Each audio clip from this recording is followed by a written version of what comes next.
Guys, এটা কিন্তু দেশের বাইরের কোনো দৃশ্য নয়, বাংলাদেশের মধ্যে এমন দৃশ্য দেখতে পারবেন আপনিও। তো এমন দৃশ্য দেখার জন্য আমরা চলে যাই বান্দরবনে। তো শুরুতেই আমরা ঢাকা থেকে ট্রেনে করে চলে যাই চট্টগ্রাম রেলওয়ে স্টেশনে। তো অলরেডি কিন্তু আমরা চট্টগ্রাম রেলওয়ে স্টেশনে পৌঁছে গিয়েছি। যেহেতু আমরা রাত 12টার দিকে রওনা দিয়েছিলাম, সেহেতু আমাদের আস্তে আস্তে সকাল প্রায় 6টার মতো বেজে গেছে। তো এরপর স্টেশন থেকে বেরিয়ে আমরা আমাদের সকালের নাস্তাটা করে ফেলি এবং একটা বাস নিয়ে চলে যাই সোজা বান্দরবানে। তো বান্দরবান নামার পর আমরা একটা অ্যাপলের সিএনজি নিয়ে নিই এবং এই সিএনজির গন্তব্য হচ্ছে সুখিয়া ভ্যালি। আর সুখিয়া ভ্যালি যাওয়ার সময় রাস্তার যে অবস্থা ছিল ভাই রে ভাই, দেখতে যেমন সুন্দর তেমনই ভয়ঙ্কর। রাস্তা এতটা উঁচু নিচু, মনে হচ্ছিল যে আমরা রোলার কোস্টার উঠে গেছি।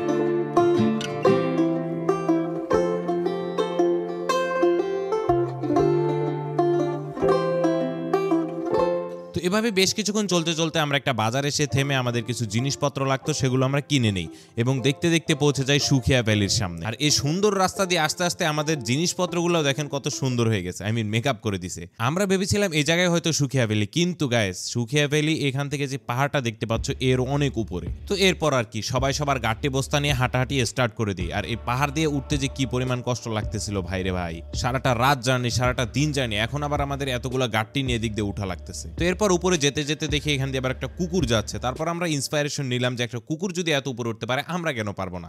এরপর আবার হাঁটা লাগালাম। হাঁটতে হাঁটতে একটা সময় পৌঁছে যে একটা দৃশ্য দেখলাম ভাইরে ভাই, এই দৃশ্য দেখে তো মনে করেন হাঁটার কষ্ট আরো চলে গেল। তারপর আবার আমরা দৌড়ে চলে গেলাম উপরের দিকে। কিন্তু শুধু মন মানলেই তো আর হবে না, শরীরকেও মানাতে হবে। শরীর এত পরিমাণ ক্লান্ত ছিল, মনে হচ্ছিল যে কোনো সময় পাহাড় থেকে পড়ে যাব। এট লাস্ট গাইস আমরা পৌঁছে যাই সুখিয়া ভ্যালিতে। আর সুখিয়া ভ্যালিটা হচ্ছে পাহাড়ের সবচেয়ে চূড়ায় অবস্থিত, যে কারণে আমরা ডিসিশন নেই এখানে থাকার। তো চূড়ায় চলে আসার পর ওরা এখানে বিশ্রাম নিচ্ছিল এবং আমি, উদয় আর মুসা ভাই চলে গেলাম জুমঘর ভাড়া করার জন্য। জুমঘর হচ্ছে মূলত এখানে পাহাড়ের উপর যে ঘরগুলো আছে সেগুলো। তো এখানে সুন্দর একটা জুমঘর দেখে আমরা সেটাকে ভাড়া করে নিই। আর যেহেতু আমরা দুপুরের পর এসেছি, সেহেতু আমরা এই একটা রুমে কিন্তু পেয়েছিলাম, সরি একটা রুম হবে না, একটা ঘর পেয়েছিলাম, যে ঘরে আমরা সবাই একসাথে থাকতে পারবো। আর এই যে হচ্ছে আমাদের সেই জুমঘরের ভিউ।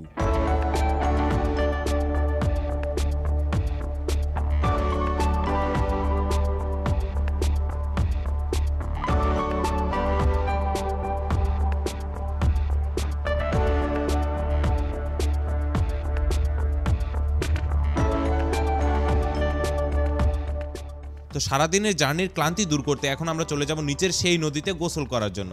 তো এরপর সবাই আমরা মজা করে নিচে নামছিলাম। আর দেখুন মুসা ভাই তার প্যান্টের বেল আনেনি, যে কারণে নিজে একটা বেল্ট বানিয়ে নিয়েছে।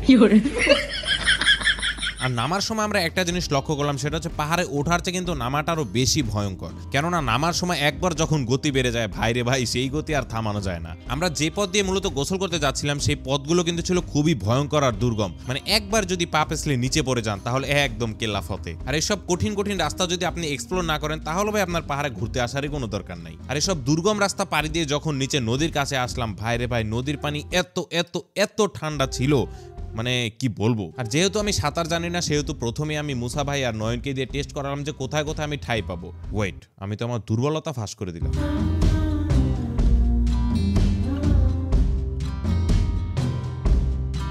তো বেশ কিছুক্ষণ নদীতে গোসল করার পর আমাদের শরীর পুরো ক্লান্ত ছিল এবং প্রচুর পরিমাণ ক্ষুধা লাগছিল, যে কারণে আমরা সিদ্ধান্ত নিই যে এখন আমরা উঠে উপরে চলে যাব। আর উপরে যেতে না যেতেই দেখি আমাদের এখানে আঙ্কেল হচ্ছে আমাদের খাবার দিয়ে গেছে। অ্যান্ড আমরা ফ্রেশ হয়ে খাবার নিয়ে বসে পড়ি খাবার খাওয়ার জন্য। তো খাওয়া দাওয়া শেষ করে আমরা একটু রেস্ট নিই, রাতে যাতে আমরা ঘুরতে পারি সেজন্য, নয়তো শরীরে এত এনার্জি কই পাবো। তো রাত হতে না হতেই দেখি এখানে কিন্তু ক্যাম্প ফায়ার জ্বালিয়ে দিয়েছে। আমরা এখানে আসলাম, পরে জানতে পারলাম যে আসলে এটা ক্যাম্প ফায়ার না, এটা হচ্ছে বারবিকিউ করার জন্য যে ফায়ারটা লাগে ওটার জন্য করা। আর এই যে দেখেন ক্লান্ত শরীর নিয়ে ওরা কিন্তু রুমেই বসে আছে। আর আমরা দুই বন্ধু আসছি বাইরে দেখার জন্য যে বারবিকিউ কতটুকু হয়েছে। আর এখানে যে বারবিকিউ হচ্ছে, মূলত এই রিসোর্টে যতজন থাকে সবার জন্য রাতের খাবার এই বারবিকিউ প্লাস রুটি। আর এই বারবিকিউর এত সুন্দর একটা স্মেল আসতেছিল, দুই বন্ধুর কিন্তু জিভে পানি চলে আসছিল। তো এখানে বারবিকিউ হতে হতে আমরা রাতে বেশ কিছুক্ষণ গান গাই এবং আড্ডা দিই এবং অবশেষে চলে আসে আমাদের বারবিকিউ আমাদের রুমে। তো এরপর আর কি খেয়ে ঘুমিয়ে যাব। কিন্তু গাইস সকালে যেই ভিউটা হবে, ওই ভিউটা দেখার জন্য কিন্তু মূলত আমরা এই জায়গায় আসছি। এক কথায় মেঘের মধ্যে না, মেঘের উপরে থাকছি আমরা, আর সেটা সকালের ভিউ দেখলেই বোঝা যাবে। And guys, now enjoy the view of beauty.